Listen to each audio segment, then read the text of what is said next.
حبیب اللہ، الصلاۃ والسلام علیک یا سیدی یا رحمۃ للعالمین وعلی آلک واصحابک یا سیدی یا خاتم النبیین، اللہم صلی وسلم وبارک علی سیدنا و مولانا محمد النبی الامی وعلی آلہ وسلم تسلیما۔ دو صلات کے بعد ماہ رمضان کا آج 18واں روزہ ہے، اور ہماری آج کی تربیتی نشست کا جو موضوع ہے وہ ہے اسلام اور روحانیت۔ انسان دو چیزوں کا مجموعہ ہے، ایک جسم کا اور ایک روح کا۔ ان دونوں کے مجموعے کو انسان کہتے ہیں۔ جسم ہو روح نہ ہو تو میت کہا جاتا ہے۔ جب یہ دونوں چیزیں ہوں تو پھر انسان مکمل ہوتا ہے۔ انسان کا جو جسم ہے یہ کبھی خوش بھی ہوتا ہے، کبھی غمزدہ بھی ہوتا ہے، کبھی بیمار ہوتا ہے، کبھی تندرست ہوتا ہے۔ کھانسی، نزلہ، بلغم، زکام، بلڈ پریشر، شوگر، یہ وہ ساری بیماریاں ہیں جن کا تعلق جسم کے ساتھ ہے۔ جس طرح انسان کا جسم بیمار ہو تو کسی معالج کی، کسی طبیب کی، کسی ڈاکٹر کی، کسی حکیم کی ضرورت ہوتی ہے۔ وہ کیا کرتا ہے؟ وہ مرض کی تشخیص کرتا ہے کہ آپ کو فلاں مسئلہ ہے، آپ کو فلاں مرض ہے، پھر وہ اس کے مطابق دوائی دیتا ہے اور کچھ پرہیز بھی بتاتا ہے کہ یہ والی چیزوں کا آپ نے پرہیز کرنا ہے۔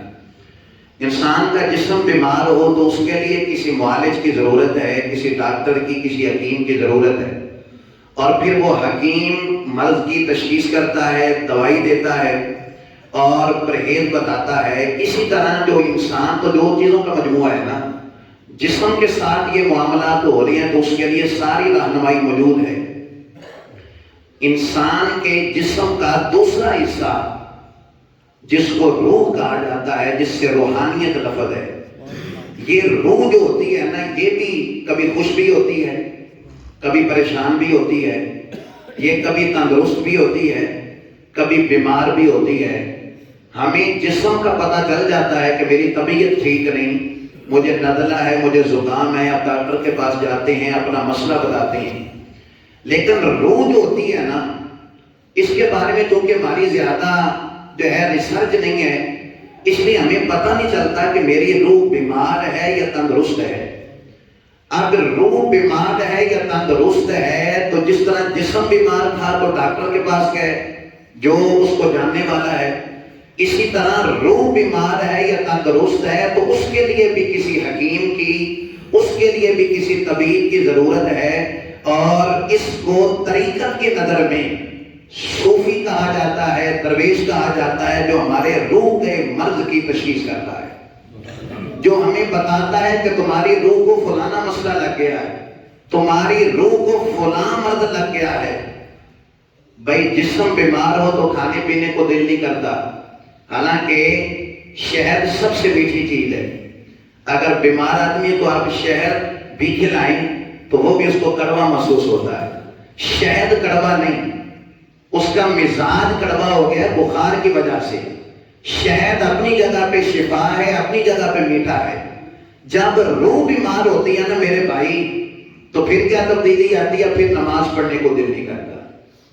جب روح بیمار ہوتی ہے تو پھر اللہ اللہ کرنے کو دل نہیں کرتا۔ جب روح بیمار ہوتی ہے تو پھر قرآن پاک تو کھول لیا لیکن پڑھنے کو دل نہیں کرتا۔ جب روح بیمار ہوتی ہے تو یہ سارے معاملات جسم کے ساتھ واقع ہوتے ہیں۔ آپ روحانیت کو سمجھنے کے لیے ایک مثال کا میں سہارا لیتا ہوں، بات اور سمجھ میں آ جائے گی کہ روح کیا ہے، روحانیت کیا ہے، اور اس روح کا علاج کرنا کتنا ضروری ہے۔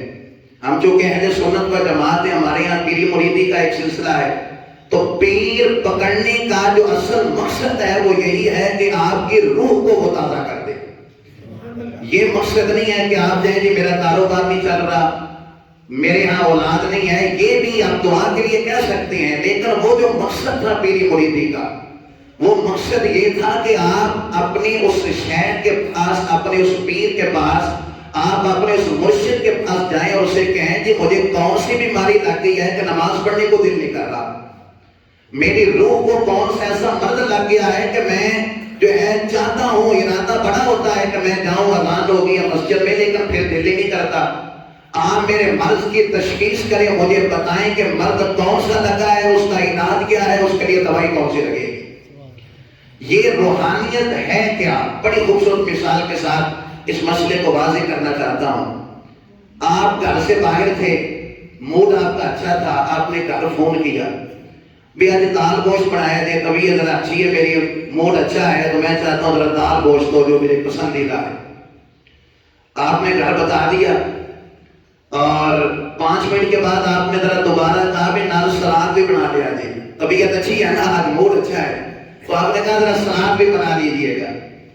اچھا، آپ نے 2 آرڈر جاری کیے، چونکہ طبیعت اچھی تھی، آپ روز تو ایسا نہیں کہتے، لہذا خاتون خانہ کو بھی پتا چل گیا، لگتا ہے موڈ انہاں کا اچھا ہے، تو اس لیے انہوں نے بھی کوئی آگے سے یہ نہیں کہا کہ میری طبیعت ٹھیک نہیں، انہوں نے آپ کے پسندیدہ ڈش اس کو بنانا شروع کر دیا۔ آدھے گھنٹے تو بعد فون آیا بھی یہ کرے جی بھائی سالن تو میں بنا رہی ہوں، آندے ہوئے نا راہ جو ذرا تازہ روٹیاں پکڑی لے آیا جی۔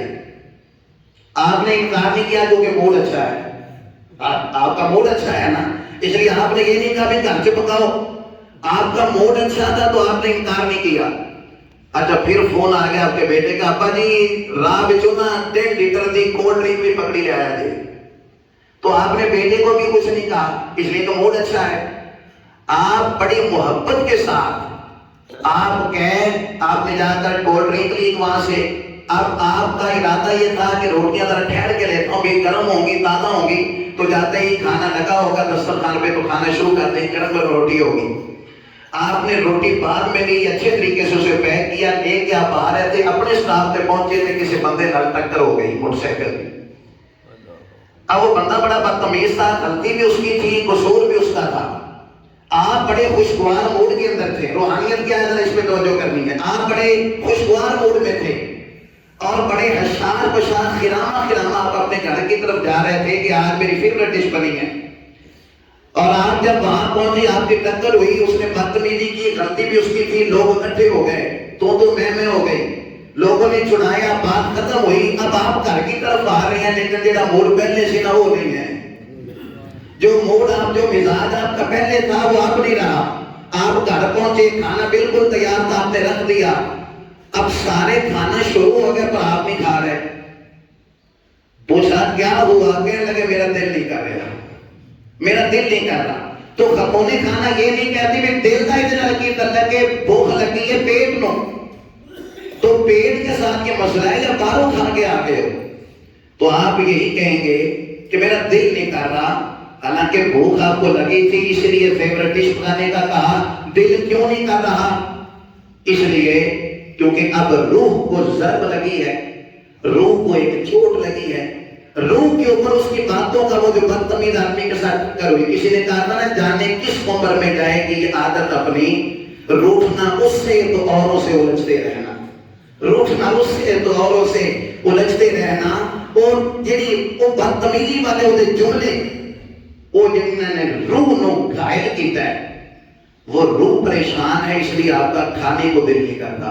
میرے بھائی یہی مثال ہے روحانیت کی، جب آپ کی روح بیمار ہوتی ہے تو پھر لمبے سجدے کرنے کو دل نہیں کرتا، جب روح بیمار ہوتی ہے تو گھنٹہ سوا گھنٹہ تراویح میں کھڑے ہونے کو دل نہیں کرتا، جب روح بیمار ہوتی ہے تو رمضان کا مہینہ بھی آپ کے اندر تبدیلی نہیں لا پاتا۔ تو بھائی جس طرح جسم بیمار ہو تو ڈاکٹر کے پاس آپ جاتے ہیں، جب روح بیمار ہو تو آپ کو کسی مرشد کے پاس جانا چاہیے، جس سے آپ جا کر یہ کہیں بھائی میں آپ کے پاس اس لیے آیا ہوں، آپ کو اپنا مرشد رہبر رہنما اس لیے مانا ہے کہ میرے اندر یہ جو روح کی بیماری آ چکی ہے، میں تکبر میں آگے بڑھ رہا ہوں، میں حسد میں آگے بڑھ رہا ہوں، میرے اندر کینہ پلپتا جا رہا ہے، میرے اندر حسد بڑھتا جا رہا ہے، کسی کی خوشی مجھے اچھی نہیں لگتی، ہمسائے کے گھر کو خوشخبری آ جائے تو مجھے اچھا نہیں لگتا، یہ میرے اندر دن بہ دن جو روح کی بیماریاں بڑھتی جا رہی ہیں۔ آپ اللہ والے ہیں، آپ مجھے بتائیں اس کا علاج کیا ہے؟ علاج بتا کر نظر کرم فرمائیں تاکہ دل کی بیماریاں دور ہو جائیں، نماز پڑھنے کو بھی دل کرے، روزہ رکھنے کو بھی دل کرے، لمبے سجدے کرنے کو بھی میرا دل کرے۔ یہ روح کی بیماری ہے۔ آپ کا بٹن اگر ایک ٹوٹا ہوا ہے آپ بڑی محفل میں بیٹھے ہیں، ایک بٹن آپ کا صرف ٹوٹا ہوا ہے، ساری توجہ بٹن سے ہی ہوتی بھی کدھر کو ویک نہ لگے، ساری توجہ آپ کی ادھر ہوگی. بھئی آپ اچھے ہیں، صاف ستھرے کپڑے پہننا پسند کرتے ہیں اور صاف ستھرے آپ رہتے ہیں. آپ کو فون آ گیا کہ مہمان آ رہے ہیں، تو آپ کیا کرتے ہیں؟ گھر میں صفائی نہیں ہوئی، آپ نے اچھے کپڑے نہیں پہنے، آپ فوراً سے پہلے آپ غسل کرتے ہیں، اچھے کپڑے پہنتے ہیں، گھر میں صفائی کا کہتے ہیں. حالانکہ انہوں نے کوئی اس انداز کے ساتھ آ کر انہوں نے مہمان تشریف لے کے آ رہے ہیں، مہمان ہے وہ نہ بیٹھے تو بیٹھنا ہے. آپ کے کپڑے پہننے کا مطلب کیا؟ اس لیے کہ کپڑے اچھے نہ ہوں تو طبیعت پہ گرا گزرتا ہے. بٹن ٹوٹا ہوا ہو وہ اچھا نہیں لگتا. میرے بھائی جب حسد کی بیماری لگ جاتی ہے نا روح کو، جب بغض کی بیماری لگ جاتی ہے، جب یہ چیزیں پلپنا شروع ہو جاتی ہیں، اگر شروع میں ان کی کاٹ کر دی جائے، شروع کے اندر ان کو پکڑ لیا جائے، شروع کے اندر ان کو درخت چھوٹا سا ہونا پودا ہو تو آپ ہاتھ سے بھی اسے اکھیڑ سکتے ہیں. لیکن جب وہ تنا اور درخت بن جاتا ہے پھر بڑا مشکل ہو جاتا ہے، کئی دن لگ جاتے ہیں اس کو پھر توڑنے میں. اگر آپ سمجھتے ہیں نا کہ فلاں آدمی میری طبیعت پہ بڑا بوجھ ہے، وہ سامنے آ جائے سلام لینے کو دل نہیں کرتا، فلاں آدمی کی کال آ جائے فون سننے کو دل نہیں کرتا، یہ مرد ہے، یہ مرد ہے. اس مرض کو اگر آپ ختم کریں گے تو روح کے اندر تسکین ہوگی. میرے بھائیوں ایسے ہی نہیں غوث پاک کی عشاء کی نماز پڑھ کے اللہ اکبر کہہ کے نماز شروع کرتے، فجر کی اذانوں کا وقت ہو جاتا. یہ ایسے ہی نہیں ہوتا تھا، اس لیے کہ ان کی روح پاکیزہ تھی. جب روح پاکیزہ ہوتی ہے سجدے میں کب رات گزر گئی پتہ ہی نہیں چلتا. جب روح پاکیزہ ہو جاتی ہے، جب روحانیت نصیب ہو جاتی ہے.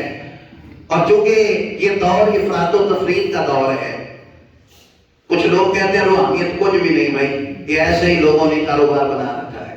کچھ لوگ یعنی اس حد تک بات کر جاتے ہیں. کچھ لوگ یہ بات کرتے ہیں کہ اب میں نے مرشد پکڑ لیا ہے لہذا اب نماز کی ضرورت نہیں، اب روزے کی ضرورت نہیں، اب وہیں پہ بیٹھوں گا جھاڑو دوں گا، ان کا منظور نظر بن جاؤں گا. یہ دونوں طرح کے لوگ غلط ہیں. پیری مریدی کا جو اصل مقصد ہے وہ اصل مقصد یہ ہے، آپ غور کیجئے، آپ کاروبار کوئی کرتے ہیں، آپ نے بیٹھنے کا کام ہی شروع کیا ہے تو آپ کا کوئی استاد تو ہوگا نا، آپ نے کسی سے سیکھا تو ہوگا نا. آپ موٹر سائیکل کی دکان پہ کافی عرصہ آپ رہے، بعد میں آپ اپنی دکان بنا لیتے ہیں تو بھئی آپ کا کوئی استاد تو ہے نا. بغیر استاد کے دنیا کا دھندا نہیں چلتا، تو بغیر مرشد کے اللہ کا قرب آپ کو کیسے مل جائے گا؟ بغیر کسی رہنما کے آپ کو اللہ کے نزدیک کون لے کے جائے گا؟ اس لیے کہ الف اللہ تے چمبے دی بوٹی اے میرے مرشد من وچ. ذرا تھوڑا سا سمجھیے گا سلطان العارفین کیا پیغام دے رہے ہیں. الف اللہ یعنی میں خود بخود ایسا نہیں ہوا میرے ساتھ، الف اللہ تے چمبے دی بوٹی اے میرے مرشد من وچ لائی ہو، نفی اسبات دا پانی ملیا ہر رگے ہر جائی ہو. اب تھوڑی سی اس کی تشریح میں جائیں. آپ فرماتے ہیں کہ الف اللہ ایک بوٹی ہے چمبے دی، یہ میرے مرشد نے میرے سینے میں اس کو لگایا کہ اللہ اللہ کرنا ہے، اللہ اللہ کرنا ہے. سینے کے اندر اس بوٹی کو لگایا، آندھے نے پھر نفی اسبات دا پانی ملیا. ایک ہی پانی ہے بھائی نفی اسبات دا، لا الہ اے نفی ہے، الا اللہ اس بات ہے. فرمایا جب یہ نفی اسبات دا پانی ملیا پھر ہر لگے ہر جائی ہو. جب یہ پانی مرشد نے لگایا اور جتنے بھی بیٹھا اللہ ہو گیا سر پر لگائی رکھنا. الف اللہ چمبے دی بوٹی میرے مرشد من وچ لائی ہو، نفی اسبات دا پانی ملیا ہر رگے ہر جائی ہو. تے اندر بوٹی مشک بچایا، اندر بوٹی مشک بچایا جہاں پھلنا تے آئی ہو. کیا مطلب؟ اندر جدوں دا مرشد نے بوٹی لائی ہے نا، اے بوٹی جدوں اندر مشک بچایا یعنی جب میں اللہ کی ضرب لگاتا ہوں تو میری طبیعت پھولوں جیسی ہو جاتی ہے. اندر چیوے مرشد کامل باہو جن نے یہ بوٹی لائی ہو ہے، جیوے مرشد کامل باہو جس نے بوٹی لائی ہو. تو بھائی جب تک آپ کسی مرشد کے پاس نہیں جائیں گے، ہمارے یہاں تو اتنا چونکہ دین کی تعلیم کا فقدان ہے ہمارے یہاں، آپ کو کیسے پتا چلے گا کہ یہ والا کام خیر ہے یا شر ہے؟ بعض اوقات نظر آنے والا کام خیر ہوتا ہے لیکن اس میں شر پوشیدہ ہوتا ہے. بعض اوقات ہوتا ہے وہ شر والا کام ہے لیکن اس میں خیر پوشیدہ ہوتا ہے. یہ آپ کو کیسے پتا چلے گا؟ یہ آپ کو وہ بتائے گا جو اس رمز کو جانتا ہے. یہ آپ کو وہ بتائے گا جو اس حقیقت کو جانتا ہے. باج فقیر کسے نہیں ماریا باہو یہ ہو چور اندر داؤ. اس کی حقیقت کو سمجھے ذرا. اس پہ میں دلیل دیتا ہوں.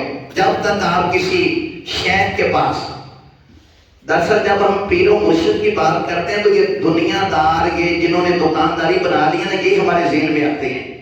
اور بھائی میں داتا صاحب کی بات کر رہا ہوں، میں بلے شاہ کی بات کر رہا ہوں، میں خواجہ معین الدین چشتی کی بات کر رہا ہوں، میں پیر سید مہدی علی شاہ کی بات کر رہا ہوں، میں علی پور سیدہ والے پیر سید جماعت علی شاہ کی بات کر رہا ہوں.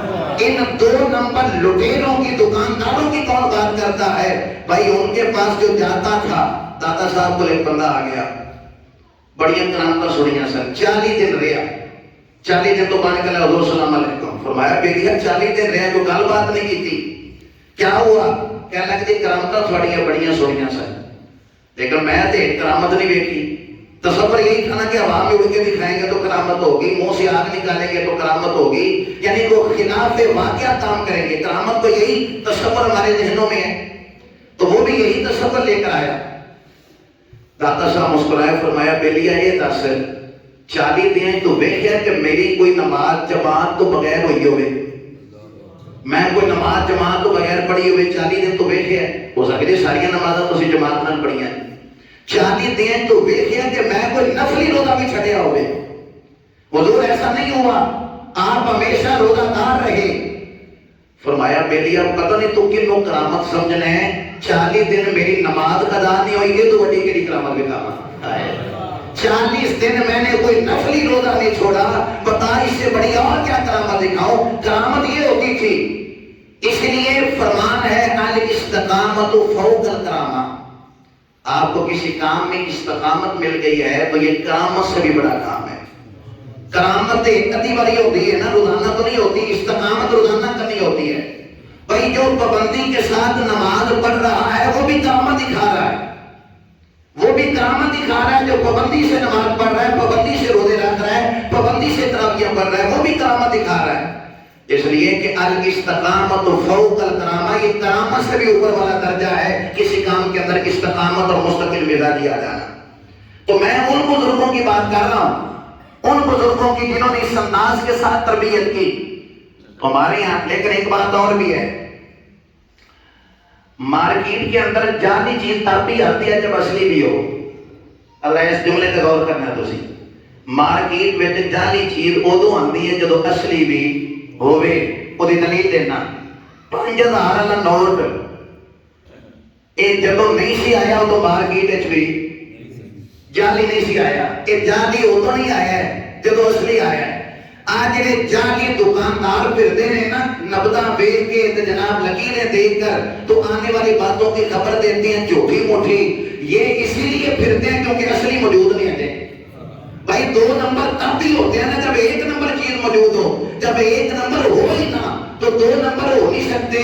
اگر یہ 2 نمبر پھر رہے ہیں تو ماننا پڑے گا کسی جگہ وہ بھی موجود ہیں جو اصلی ہیں، اللہ کے نزدیک کرتے ہیں. ورنہ ایسا تو ہو ہی نہیں سکتا. کائنات کا نظام چل کیسے سکتا ہے؟ کیسے ہو سکتا ہے؟ ہر وقت وہ موجود ہیں، لیکن ضرورت یہ ہے کہ آپ کو خیر کا کون بتائے، آپ کو شر کا کون بتائے. بعض اوقات ہم دیکھتے نہیں کس چیز کو ہم اچھا سمجھ رہے ہوتے ہیں لیکن حقیقت میں وہ اچھی نہیں ہوتی. کسی چیز کو ہم برا سمجھ رہے ہوتے ہیں. قرآن کریم کی آیت بھی ہے سورہ بقرہ میں اللہ فرماتا ہے ان تکرہوا شیئا فہو خیر لکم. اگر تم کسی چیز کو ناپسند کرتے ہو سکتا ہے تمہارے لیے بہتر ہو. وَإِن تُحِبُّوا شَيْئًا وَهُوَ شَرٌّ لَكُمْ. بعض اوقات تم کسی چیز کو پسند کرتے ہو لیکن وہ تمہارے لیے اچھی نہیں ہوتی. اس پہ دلیل دینے لگا ہوں صحیح بخاری سے. حضرت ابو ہریرہ رضی اللہ تعالیٰ عنہ یہ فرماتے ہیں کہ مال غنیمت تھا، غنیمت کا مال تھا یا بیت المال کے اندر مال تھا تو نبی پاک میری ڈیوٹی لائی سی کہ حفاظت کرنی ہے. یعنی مجھے پہرے دار بٹھایا وہاں پہ. اندر میں راتی حفاظت کر رہے سے ایک بندہ آیا توڑا ہوتے کو لے سی انہیں آ کے جناب وہ مال بھرنا شروع کر دیتا تو میں جا کے نپ لیا. انہیں وہ منتیں شروع کر دیتی ہیں. کہنے لگا میرے بچے بھوکے نہیں، میں مسکین ہاں، لاچار ہاں، غریب ہاں، مہربانی کر مینوں چھڑ دے، میں کل نہیں آواں گا۔ حضرت ابو ہریرہ کہتے ہیں میرے بڑا ترس آیا، میں چھڑ دیتا۔ آندے نے سویرے اجے جا کے نبی پاک کو نہیں دسیا، صحیح بخاری پڑھ رہا ہوں، علم غیب رسول کے منکر اس بات کو بھول جاتے ہیں، وہ غیب راز ہے مانا، لیکن راز اپنوں سے کب چھپائے جاتے ہیں۔ اجے نبی پاک کو جا کے دسیا نہیں، نبی پاک نے ویکھ دیا ہی مسکرا پہ تو فرمان لگے ابو ہریرہ سنا رات والے چور دا کی بنیا سی پھر آنکھ والے چور دا کیا بنا؟ آندے نہیں، میں قربان یہ نہیں کہا یا رسول اللہ یہ تو اللہ تعالیٰ کی صفت ہے، آپ کیسے بتا رہے ہیں؟ لیکن انہیں پتا تھا علم غیب رسول کے منکر وہ اس بات کو بھول جاتے ہیں، غیب مانا کہ راز ہے لیکن غیب اپنوں سے کب چھپائے جاتے ہیں۔ یا رسول اللہ وہ نہ پڑی، انہیں محنت کی تھی میری، بڑا وہ کہتا تھا میں مسکین ہوں، عاجز ہوں، لاچار ہوں، بچے بھوکے نہیں، تو میں نے بڑا ترس آیا۔ حضور فرمایا ابو ہریرہ جھوٹا بندہ ہے، بے ایمان بندہ ہے، جھوٹ بول کے گیا ہے، انہیں کل پھر آنا ہے، یہ کل پھر آئے گا، رات کو پھر آئے گا، دھیان رکھنا۔ حضرت ابو ہریرہ کہتے ہیں زمین آسمان ادھر ادھر ہو جائے، نبی پاک فرما چڑھے تو نے آنا ہے۔ حضرت علی شیر خدا رضی اللہ تعالیٰ عنہ جب ہجرت کی رات بستر مصطفیٰ پر تھے، نبی کریم علیہ السلام نے کیا فرمایا تھا؟ علی یہ امانتیں صبح کافروں کو دے کر میرے پیچھے مدینے آ جانا۔ بعد میں کسی نے پوچھا علی دیکھو نا بھائی اعلان ہو جائے بھی کسی ٹائم میں جنگ کا اعلان ہو سکتا ہے، بلکہ زلزلے کا خدا نہ خواستہ اعلان ہو جائے بھی اینے بجے زلزلہ آنا ہے، تو لوگ پھر رات کمرے میں نہیں سوتے، وہ رات گزار دیتے ہیں ایسے ہی، پتہ چل جائے یہاں علی کا بستر موت کا بستر ہے، موت کا بستر۔ اور انداز کیا تھا؟ بستر مصطفیٰ میں تھے، آرام کر رہے تھے، بعد 100 نوجوان 80 نوجوان مختلف روایتاں تلواریں لے کے کھلوتے ہیں۔ بھائی موت کا ڈر ہو تو نیند آتی نہیں، اور علی اتنی خوبصورت نیند سوئے۔ بعد میں کسی نے پوچھا یا علی آپ کا بستر تو اس وقت موت کا بستر تھا، تو آپ کو سکون کی نیند آئی؟ کہتے اینجلی نیند پہلے کبھی آئی نہیں، جس طرح کی اس رات نیند آئی، کہاں موت کا بستر تھا، باہر تلواریں لے کر نوجوان کھڑے تھے، تو پھر کیسے سکون کی نیند آئی؟ کہنے لگے تو سنیا نہیں سی، حضور فرمایا سی علی اے امانتاں نے کافراں دیاں، انہاں نوں واپس کر کے میرے پیچھے مدینے آ جانا۔ فرمایا جدوں حضور فرمایا سی مدینے آ جانا، دنیا دے سارے کافر بھی آ جاندے، علی دا وال ونگا نہیں سی کر سکدے، کیونکہ زبان مصطفیٰ جو نکل گیا ہے، علی تو آنا بھی ہے، مدینے پہنچنا بھی ہے۔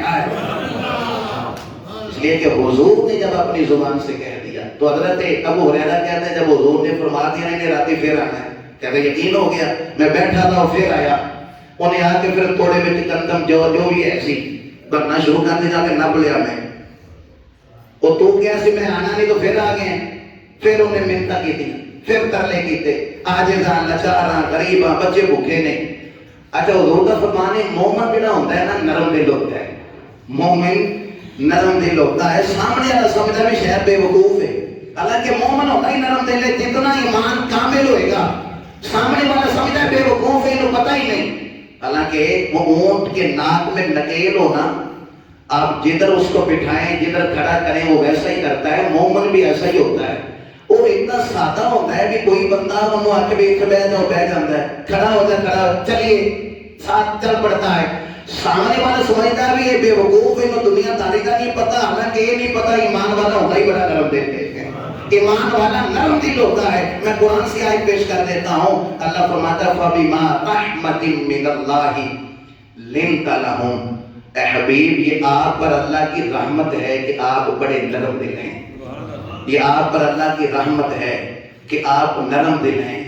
ہوتا نہیں دکھ کسی کا ہوئے تھے اتھرو اپنے نکل آتے ہیں، وجہ کیا ہے؟ اس لیے کہ نرم دلی ہے نا، سخت دل جو ہوتا ہے جتنے مرضی اس کے پاس واقعات آپ کر دیے جائیں، جتنے مرضی کسی نے سوئی بھی چوب جائے کنڈا بھی چوب جائے تو سانوں تکلیف محسوس ہوتی ہے، تو جنہیں پوسٹ مارٹم کرتے ہیں، اس لیے کہ ان کے دل اتنے سخت ہو چکے ہوتے ہیں، انہیں احساس نہیں ہوتا کہ ایک بندہ ایک انسان جو کسی وقت جیتا جاتا انسان تھا اس کو چیٹ پھاڑ کر رہے ہیں، اس لیے کہ مومن نرم دل ہوتا ہے۔ بھائی قرآن کی آیت یہ بتا رہی ہے جو نرم دل ہے اس پہ اللہ کی رحمت ہے، جو سخت دل ہوتا ہے جھگڑالو ہوتا ہے بد مزاج ہوتا ہے وہ تو حدیث ہے اللہ کو بندہ پسند ہی نہیں ہوتا، کہتا جی میرا اپنا مزاج میں جڑی گل کر چھڑا لوہے تے لکیر ہے، ایسا نہیں کرنا چاہیے. آپ نرم دل ہوں گے. کسان ہونا ذمہ دار ہو, زمین کو نرم کرتے ہیں تو بیج مل جاتا ہے نا, پھر گندم ہوتی ہے. ہوں تسی گندم کٹنی ہے چاندی نہ تو باہر تے بھائی وہ تو زمین ہی سخت ہوتی, کبھی پکی تے بھی بیج سکیا جے, اس لیے کہ وہاں صلاحیت نہیں, وہ سخت ہے.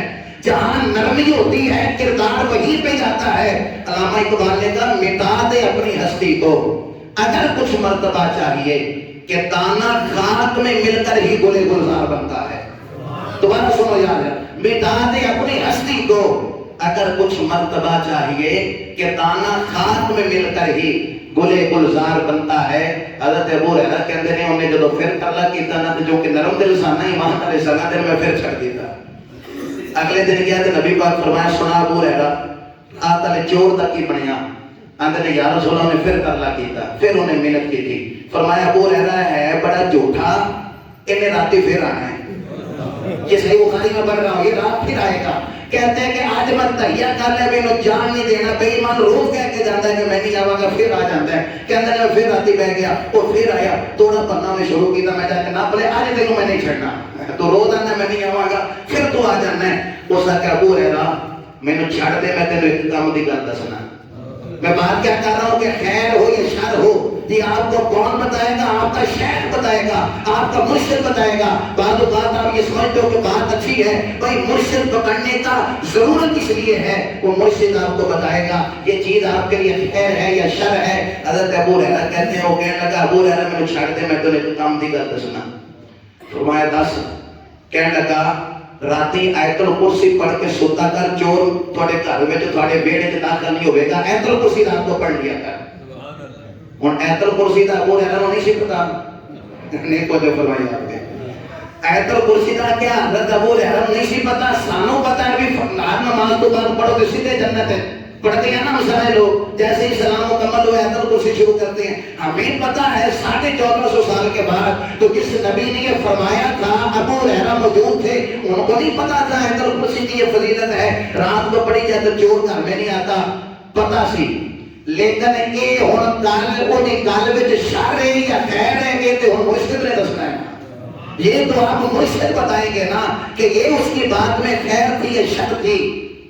حضرت ابو ہریرہ کہتے سویرے جدو نبی پاک کو گیا, فرمایا سنا ابو ہریرہ رات والے چور دا کی بنیا. اندر یا رسول اللہ نہ پتے 82 میں, پر پھر انہوں نے گل دسی ہے تو میں یار گل بڑی سوادی ہے, اس لیے میں نے اسے چھوڑ دیا. کیا کہا پتا تو سارا تھا. یا رسول اللہ اس نے یہ کہا کہ رات کو آیت الکرسی پڑھ لو تو چور تمہارے گھر نہیں آئے گا. نبی پاک فرمایا بندہ بڑا جھوٹا ہے پر گل سچی کر گیا ہے. بندہ ہے بے ایمان, بندہ ہے جھوٹا لیکن بات سچی کر گیا. یا رسول اللہ یہ ہے کون, یہ تھا کون؟ نبی کریم علیہ السلام فرمایا کہ شیطان سی. یہ کون تھا؟ شیطان تھا. یہ ساڈے بندے میں کہی ہوتا ہے کہ گل اچھی جتوں بھی لبے وہ لے لینی چاہیے. گل اچھی جتوں بھی لبے, بھائی گل اچھی تو ساری پارٹیاں لے کرتے ہیں کہ نہیں. کبھی پی ٹی آئی نے تم ویکھیا نون لیگ کے جلسے نہیں گئے ہو, گل تو اچھی کوئی نہ کوئی تو کرتے ہی ہے نا. لیکن آپ نہیں دیکھیں گے ان نون لیگ والوں کو, آپ نہیں دیکھیں گے پی ٹی آئی کے جلسے میں گئے. حالانکہ پی ٹی آئی میں ساری گلیں تو نہیں بیٹیاں کرتے, اچھی باتیں بھی کرتے ہیں. بھائی یہ مزاج نہیں ہونا چاہیے. آپ اپنے مرشد کے پاس جائیں, جس کو آپ نے اپنا رہبر مانا ہے, آپ اس کے سامنے یہ بات رکھیں, وہ آپ کو بتائے گا اس میں اچھی بات کون سی ہے, بری بات کون سی ہے. نبی کریم علیہ السلام نے یہ بات کر کے بتا دیا. فرمایا تھا وہ جھوٹا لیکن بات سچی کر گیا ہے. تھا وہ جھوٹا لیکن بات سچی کر گیا ہے. تو میرے بھائی جب تک روح کو ہم صاف نہیں کریں گے, اپنے اندر یہ بغض حسد کینہ یہ والی چیزیں ختم نہیں کریں گے, تب بے سکونے رہیں گے. تب تک آپ کو سجدوں کی لذت نہیں آئے گی, تب تک آپ کو قرآن پڑھنے کا دل نہیں کرے گا. پھر رمضان کے بعد بھی ویسے ہی ویسے جس طرح رمضان سے ایک دن پہلے تھے. اس لیے کہ جب روح کو صاف نہ کریں, جسم بیمار ہو تو دوائی لیتے ہیں, روح بیمار ہو تو مرشد پکڑتے ہیں. وہ والا مرشد جو آپ کو اللہ اللہ سکھا دے, وہ مرشد جو آپ کو یہ بتا دے کہ آپ کو اللہ اللہ کرنے کا طریقہ کیسے آئے گا, قرآن میں دل کیسے لگے گا, نماز میں دل کیسے لگے گا, یہ مرشد آپ کو بتائے گا. اور مرشد اس لیے بھی ضروری ہے کہ اللہ اللہ کرنے سے اللہ نہ ملے, اللہ والے ہیں جو اللہ سے ملا دیتے ہیں. ولیاں ول جو دستے جاندے ادھر نہیں بدبختے جاندے, ولیاں دے دروازے اتے 100 دے قاتل بخشے جاندے. وہ بنی اسرائیل کا واقعہ, 100 آدمیوں کا قاتل جب گیا اللہ والوں کی بستی کی طرف تو اللہ نے اس کو معاف فرما دیا. تو اس لیے میرے بھائیوں, جسم کی اصلاح کے ساتھ ساتھ ہمیں اپنی روح کی, جس کو روحانیت کہتے ہیں, اس کی اصلاح کی ضرورت ہے. جب یہ دونوں چیزیں مکمل ہو جائیں ایک خوبصورت انسان معاشرے کے اندر تشکیل پاتا ہے. ہمیشہ مل کے خیر الانام میں گزرے. دعا ہے یہ عمر درود و سلام میں گزرے. وعلینا الا البلاغ المبین. بسم اللہ الرحمن الرحیم.